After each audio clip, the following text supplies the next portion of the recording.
Посетителите на Тајланд сега може да го поминат својот задолжителен двонеделен карантин за коронавирус на јахта.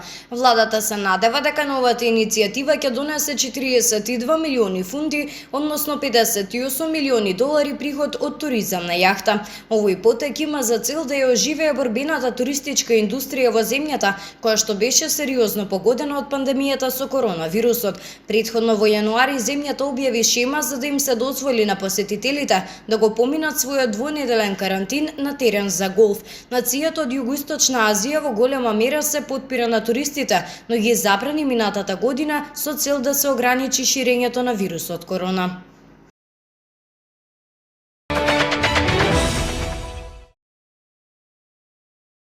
Полицијата и активистите се судрија во Мексико Сити на маршот по повод меѓународниот ден на жената. Офицерите беа принудени да употребат солзавец и штитови за немирите на главниот плоштад во главниот град Зокало. Демонстрантите пак бараат од владата да се справи со лошата состојба во земјата за убиството на жени, честопати наречена фемицид и родово насилство, пренесе BBC. Владините податоци покажуваат дека најмалку 939 жени биле жртви на фемицид во 2020 година. Илјадници жени, некои со своите ќерки, присуствуваа на маршот во мексиканската престолнина во понеделникот. Една девојка е видена како носи надпис на кој пишува: "Тие не ме убија, но јас живеам во страв."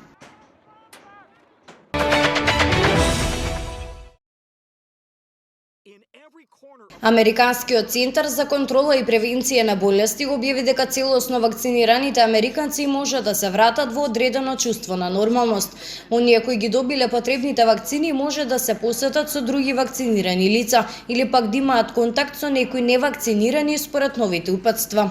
Луѓето се сметаат за заштитени 2 недели откако ќе ја земат последната доза на својата вакцина, соопштија надлежните. Инаку досега се целосно вакцинирани над 300 милиони американци.